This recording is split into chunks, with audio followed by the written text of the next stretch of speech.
Le journal infini du 22 mars au 31 mars 2020. Dimanche 22 mars 2020. Atelier 37 donne ses cours en ligne, enchaîne les visios, elle donne la vie dans sa voix, elle donne beaucoup. Ce matin, elle donne dans la cour, biberon entre les lignes, les oiseaux chantent les parfums du jour. À l'atelier, je mets la radio pour ouvrir un peu au-delà de Chopin, Schubert et Bach. Au bout de quelques minutes, le prélude numéro 8 de Chopin vient s'amuser dans l'espace confiné. C'est la danse au salon cuisine. Sacré clin d'œil. Jeudi 26 mars 2020. Allegri. Atelier 37 comme un bain d'eau bénie. Versailles. Le ventre, 8h08, le cerveau, l'encre va manquer dans le stylo. Des reflets je le sens, ça gratte. On gagne 4 degrés aujourd'hui. L'encre laisse le temps, c'est la fin. Le volume a baissé puis remonté. Libère l'essence du langage. Un homme tend la main, la paume ouverte au cœur du violon. Des os vibrants dans la chair. Il y a un quatrième pôle qui respire les autres, les fait changer d'octave.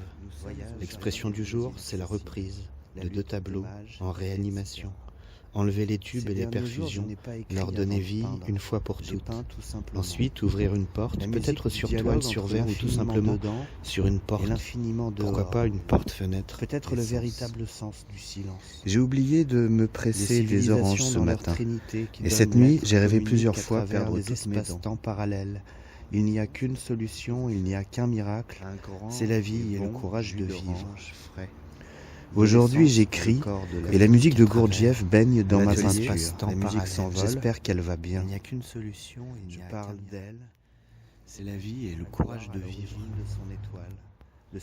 Aujourd'hui, je reprends la conscience des os vibrants dans la chair, de la chair vecteur de la lumière, font des fenêtres. Samedi 28 mars 2020, atelier 37 rue de la Paroisse. Accessible dans nos conditions. J'écoute Gurdjieff de Hartmann. Au sortir de cette condition, voyage vers des lieux inaccessibles. La lutte des mages, etc.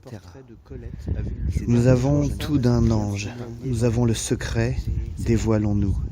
Dévoilons la cité sculptée, l'infinie sagesse qui voyage infiniment dehors. De loin, c'est dans ces moments que je dois ranger l'atelier, plutôt que de me prendre les pieds dans les pieds. Hier, je suis tombé sur les pavés. J'ai la cheville droite fragile. Ça m'a fait penser à l'élastico de Ronaldinho, mais sans le ballon, sans la maîtrise et sans la conscience. C'est ce qu'on appelle un accident, une croûte vibrant dans la chair, de la chair vecteur, de la lumière, aujourd'hui je reprends et mon noyau. Il y a un 3e pôle. Il n'apparaît que dans ce dialogue. Il y a un 4e pôle qui respire les autres, les fait changer d'octave. L'expression du jour, c'est la reprise de 2 tableaux en réanimation. Enlever les tubes et les perfusions, leur donner vie une fois pour toutes. Ensuite, ouvrir une porte, peut-être sur toile, sur verre ou tout simplement sur une porte. Pourquoi pas une porte-fenêtre, une scène d'intérieur, un débat animé, un jeu de cartes avec des musiciens, une danseuse sur un piano, un passage sur une planète, désert, contemplation. C'est la planète panorama, toute la conscience, l'immensité, surgir, l'être enfin, la danse. Mais d'abord, je dois ranger l'atelier. Que ça fait du bien. Après les petites morts, voici la véritable naissance. Voilà toute la place accordée au seul vivant. Êtes-vous heureux, Henri?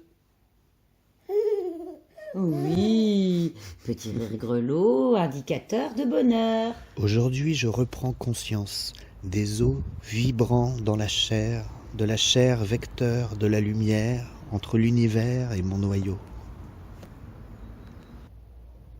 Les civilisations dans leur trinité qui donne l'être communiquent à travers les espaces-temps parallèles. Il n'y a qu'une solution, il n'y a la véritable naissance. L'énergie monte entre les lignes.